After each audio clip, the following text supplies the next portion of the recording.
खुलुमबाय गोजोन फुंबिलिनि बयनिसिमबो गाहाम हामलायनाय जासिहरनाय जाबाय। आसा खालामो नोंथांमोनहा गासै मोजाङै दं। बे समाव आं नोंथांमोननि सिगाङाव फुंबिलिनि मोननैसो खौरां लाना फैलायबाय। अन्नानै भिडिअखौ स्किप खालामाजासे जोबजासिम नायलांदो। दिनैनि फुंबिलिनि मोननैसो खौरांफोरा जाबाय। गिबि रादाबाव दं हादरसायाव फिन मुगैथाव जाथाय। असे फिसाज्लायानो जिनाहारि खालामबाय बिमाखौ। बेरगावनि औरंगाजुलि साहा बागाननि सेन्टार लाइनआव बे मुगैथाव जाथाया जादों होनना मिथिनो मोन्दों। जिनाहारि खालामग्रा लांसुनिया फिसाज्लानि मुङा दीपक गर 35 बोसोर बैसोनि होनना मिथिनो मोन्दों।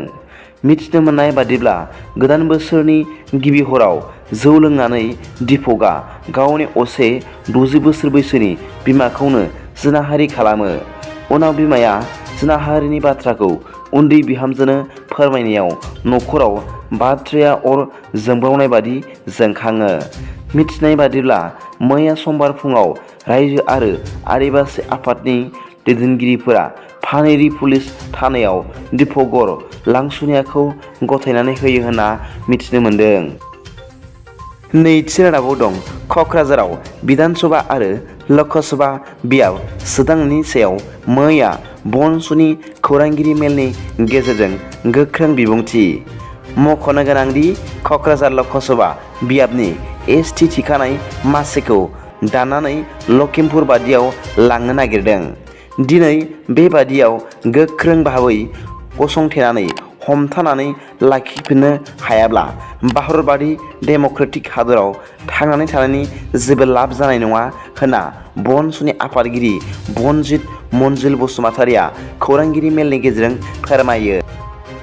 थामथि रादाबाव दं अल आसाम ट्राइबेल इयुथ लीगनि नेहाथारि मुस्रि बिजय बसुमतारिया खौरांगिरि मेलनि गेजेरजों बुंदों दि ट्राइबेल बेल्ट एन्ड ब्लकआव थानाय नन ट्राइबेलफोरखौ इभिक्सन खालामनांगौ आरो बैफोर बोखारनाय अफिसियेल अर्डार जानानै थाखानायफोरखौ बर' हारिखौ एबा ट्राइबेल माहारिखौ फोथांनानै लाखिनो थाखाय थाबैनो मावफुंनो थाखाय बिटिसि सरकारनिसिम खावलायहरदों आरो बेखौ दिनैसिमबो मानो मावफुंनो एबा इभिक्सन खालामनो हायाखै होननानै बिथाङा बुंदों। बेनिखायनो बिटिआर सरकारनिसिम थाबै मावफुंनो अल आसाम ट्राइबेल इयुथ लीगनिफ्राय खावलायहरदों। मख'नो गोनांदि ट्राइबेल बेल्ट एन्ड ब्लकआव नन ट्राइबेलफोरखौ उचित खालामनो हाब्लासो गभ अफ इन्डिया आरो गभ अफ आसामा बे डिलिमिटेसनखौ मावफुंनो हागोन होननानै बुङो। क'क्राझार एसटि एमपि सिटआ डि रिजार्भ एबा जेनेरेल जानो थांगासिनो दं। बे बोरै गनायना लानो होननानै फोरमायो। 6 शेड्युल हायाव थानाय ट्राइबेल बेल्ट एन्ड ब्लक लानानैसो क'क्राझार एसटि रिजार्भ बानायदों।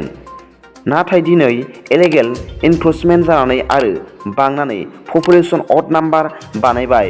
दा बेनिखायनो क'क्राझार जेडि रिजार्भ थांगासिनो बेखौ गोरलैयै गनायना लानो हानाय नङा। बेनिखायनो थाबैनो ट्राइबेल बेल्ट एन्ड ब्लक हाखौ बोखारफिननांगौ, इलिगेल इनक्रोचारफोरखौ होखारहरनांगौ होननानै अल आसाम ट्राइबेल इयुथ लीगनिफ्राय दाबि खालामो। ब्रैथि रादाबाव दं आसामनि गलाघाटआव मैया बाइक आरो बलेर' गारिनि सौग्रावलायनाय जाथायाव बाइकआव गाखोनाय सानै बिदा फंबायफोरा जायगायावनो जिउ गोमादों होनना मिथिनो मोननाय जादों।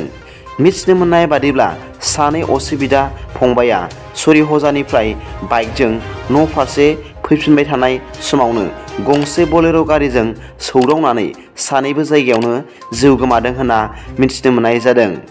जिउ गोमाजानाय सानै बिदा फंबायनि मुंखौ फारियै प्रान्जित बरा आरो बिजित बरा होनना मिथिनो मोन्दों आरो सानैबो जामुगुरिनि लक्खिबारिनि होनना मिथिनो मोननाय जादों। बाथि रादाबाव दं दाखालि रबिबारखालि अख्रां सायावनो गंनै हेलिकप्टारा सौग्रावलायदों। बे गिख्रंथाव जाथाया जादों अस्ट्रेलियानि गलद क'स्ट ओनसोलाव जायगानि सम बायदियै बेलासिनि 2 बाजियाव। मख'नो गोनांदि बे गिख्रंथाव जाथायाव 4 सुबुङा जिउ गोमादों आरो 3 सुबुङा गोब्राब जखम जादों होनना मिथिनो मोननाय जादों। मिथिनो मोननाय बादिब्ला बे गंनै हेलिकप्टाराव गासै 13 जन सुबुंफोर दंमोन होनना मिथिनो मोन्दों। द'थि रादाबाव दं पान्जाबाव बमा बोखांनो मोन्दों। मैया समबारखालि चन्डीगढ़ पुलिसा बे बमाखौ बोखांनो हादों होनना मिथिनो मोननाय जादों। बे बमाखौ हेलिपेडनिफ्राय बोखांनो हादों। मख'नो गोनां बाथ्रा दि बे बमाखौ बोखांनो हानाय जायगाया पान्जाबनि गिबि मन्थ्रि भगवान माननि थाग्रा जायगानिफ्राय मात्र 500 मिटारल' जानथाय होनना मिथिनो मोननाय जादों। मख'जाथाव बाथ्रा दि बे बमाखौ सासे खल दैखर बानायग्राया बेलासिनि 4:30 रिंगायाव फांसे थाइजौ बिफांनि सेराव नुसनदोंमोन होनना मिथिनो मोननाय जादों।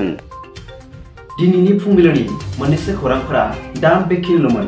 भिडिअखौ मोजां मोनदोंब्ला अन्नानै लाइक आरो साबस्क्राइब खालामनो दाबाव आरो बेल आइकनआबो थुनानै ला, जाहाथे आं गोदान निउस आपडेट लानानै फैब्ला नोंथांनियाव सिगांग्रो नटिफिकेसन सौहैयो। दा बेलासिनि रादाबाव नोंथांमोनखौ आंनि चेनेलाव गोसो गोथारै बरायहरनाय जाबाय। गोजोन्थों। एसेनोसै। जै बर' हारिनि जै।